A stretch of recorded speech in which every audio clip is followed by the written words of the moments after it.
But Sara, you've been in the industry for almost 20 years. Yes.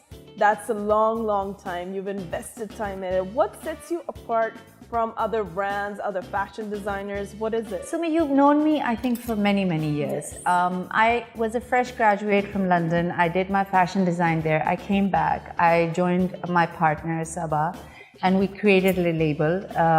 It was always on the lines of fusion. It was always minimalist. And I'm talking about more than 25 years ago when I joined her label. Then I started my own, which was Sublime. But honestly, I think I live in my own world, which I created growing up between Switzerland and Pakistan and in a very international community. I believed in, firstly, minimalism. I believed in an international style. I believed in something that can be worn on many occasions. Then I became a mother. I believed in practicality. I believed in, looking your best all the time. I've always been a designer who feels that you do not need an occasion to look good. Of course. Stepping out, you must look good. And so I went into ready-to-wear full force. I was probably one of the first designers to open my own store on Alam Road. I did it a year after my son was born. Wow. On his first birthday, I had opened Sublime on Alam. My dream. I think I was moving a little too fast forward because things did catch up. I did get tired, and it happens. But then I've been on the board of PFDC, and I've stuck to what I believe. I haven't really derailed. I like to focus. If I can't do it my way, I will not do it. I will step out. But when I'm in it 100%. And I'm a very passionate human being. So every collection has to be... Anything, not only collection, anything in life that Sara does, it's straight from the heart. Now, we were watching a show, I'm not going to name it, based on a fashion designer. And I felt like this is the common story internationally, locally. They are great with their creativity. They reach a certain point, they are the star, they are the living legend. And then what happens is they go bankrupt.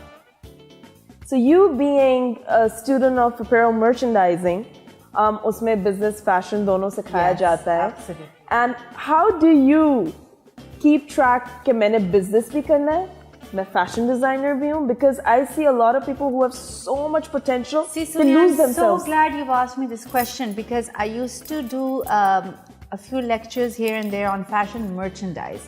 Now the thing is that people here do a lot of fashion design, which is fantastic. So you know how to create a garment, but you need to know how to sell it. Yes. And you need to make it wearable. You need to know how to sell yourself too, because you are selling an entire lifestyle. Now that is something that in London was given 50% of weightage. It's not that I can create a garment with a corset and put bows and arrow, whatever.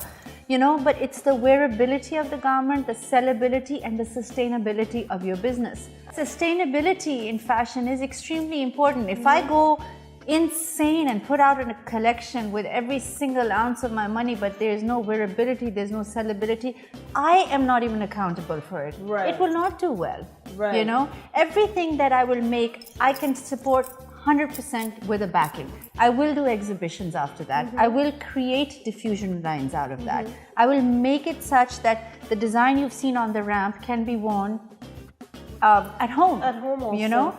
So it's a question of making fashion accessible and making fashion wearable and sellable. And it was interesting. They would teach us things like why in a place like Selfridges or Marks and Spencer, you walk in and the lighting is such at a certain angle, and on certain aisles they'll put certain things. It's all about visual merchandising.